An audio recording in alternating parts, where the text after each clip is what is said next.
parusa kapag allergic ka rito dahil pagkasarap-sarap, papakin o ipangsahog pa mula Cebu hanggang Quezon at Pampanga. Hipon kayo riyan! Sa mga nagmamadali at ayaw maghimay, hindi ito pwede. Kailangan pa kasing tanggalin ang ulo at balat bago makain. Pero dito sa Cebu, ang kanilang hipon mabibili na sa drive-thru. Merong kasamang kanin, hipon na nabalatan na, wala ng sagabal at mais. I have a very good supply, limitless shrimp. It's from Bohol. You have to have that. You cannot stick into one. Meron din silang iba pang express seafood katulad ng scallops, mussel o tahong, pati alimango. At para on the go talaga, nakalagay lahat ng ito sa disposable containers. So we process it per order, right? And we keep our shrimp fresh. So basically, I mastered cooking and processing shrimp freshly. Ang kanilang hipon, iniluluto lang pagka na-order na. At dahil express talaga, wala pang 5 minutes, ready na for take-out. Nung una, for dine-in at take-out lang daw talaga ang mga luto ni na Chad. Pero napansin niya na ang Cebu, walang pinagkaiba sa Maynila. Mabilis din ang pamumuhay rito. At 2013, I decided bumalik ako sa Pilipinas. Decided to open Bucket Shrimp. Luckily, pumutok siya in 2 weeks. Sus, gatos. Okay kayo. Busog kayo kani. Simpleng kainan lang ito dati sa garahe ng kanyang lola. Ngayon, meron ng 5 branches. Sarap. Sagana ang Pilipinas sa iba't ibang klase ng hipon katulad ng alamang, hibe, suwahe at sugpo. Sa mga ilog ng Pagbilao sa probinsya ng Quezon, nanghuhuli ng hipon ang mag-asawang Mina at Ignacio. Para sa kanila, iba pa rin ang lasa at linamnam ng hipong galing sa tubig tabang. Yung huli dyan sa ilog, malasa siya. Hindi katulad ng galing sa dagat. Naranasan ko na, tagpagawa ang kapitan. Hindi ko gusto talaga. Miski ako, tinitikman ko, hindi ko gusto.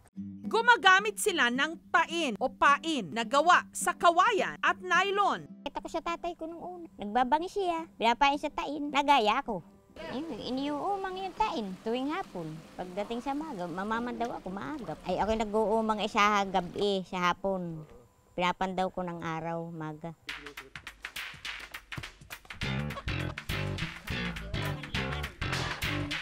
Pain na sinunog na nyog na nakakabit naman sa kawayan.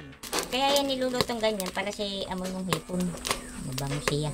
Kailangang patungan ng bato ang pain para hindi matangay ng agos.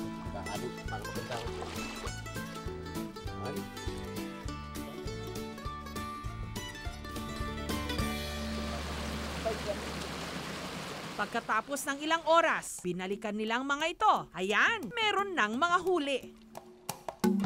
Are, ang meron. Kada araw daw, mahigit kalahating kilong hipon ang kanilang napapain. Ang masarap daw na luto nito, tinuktok na hipon.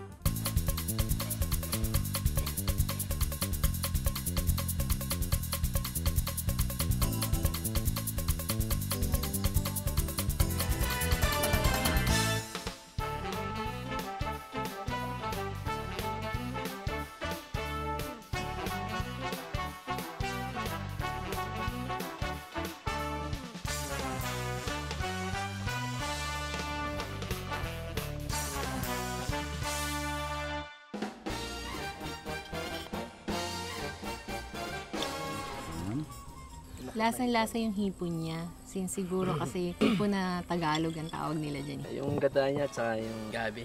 Perfect.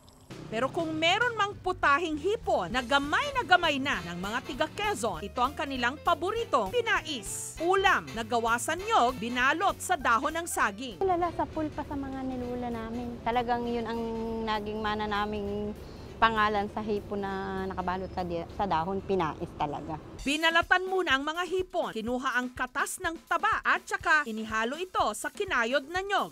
Tinimplahan ng asin, bawang at paminta, hinalo at inilipat sa dahon ng saging. Nilagyan ng hipon sa ibabaw.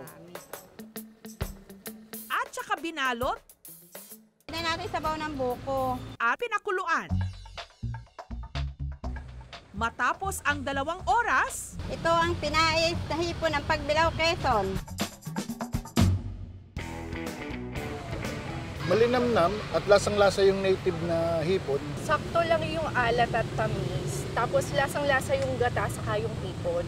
araw-araw sa loob ng halos 3 dekada, nagluluto at naglalako si Monet ng pinais sa bayan. Kada araw, kumikita daw siya ng hindi bababa ng 1,500 pesos. Yung buhay ko, sabi kong tinatanong ko na utang na loob ko sa aking mga paninda. Dahil kung hindi, sabi ko, natuklasan ko yan, hindi ko alam kung ano pang maigi kong dagdag na pagkikitaan. Sa Maguindanao naman, may putahing espesyal sa kultura ng mga Moro. Kadalasang inihahanda para raw sa mga dugong bughaw sa mga espesyal na okasyon katulad ng kasal. Ito ang lulot na pasayan.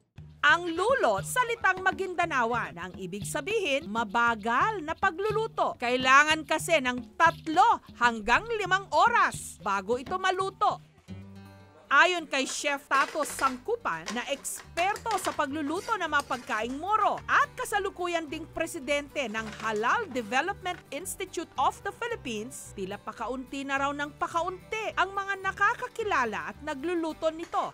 Ang mga sangkap isa-isang inilagay sa loob ng maliit na kawayan, tubig, tanglad, hipon, kanin, siling labuyo, syempre sibuyas. Hipon, meron siyang karakteristik na umami taste or nag-i-extract ng lasa. Lutuin mo siyang mag-isa or lutuin mo siyang kahit walang sangkap. Pagkatapos, nagpabaga na sila. Ang puntong ito, nangangailangan ng mahaba-habang pasensya. Kailangan kasing ikot-ikutin ang kawayan sa baga sa loob ng 3 hanggang 5 oras hanggang maluto ito ng tuluyan. Mahina lang yung apoy. Hanggat maaari, walang usok na nagsisiga. Pero lahat ng paghihintay, pasensya, sulit naman daw sa taglay nitong linamnam. Ang hipon po, masarap po siya sa iparis po sa kanin. Halos lahat ng buto kinakain namin ito para sa akin lang kasi pinakamalinamnam ito sa amin. Ito ang number 1 na kinakain namin. Sorry na lang sa mga allergic dyan dahil sa mga lutong hipon, wala talaga patapon.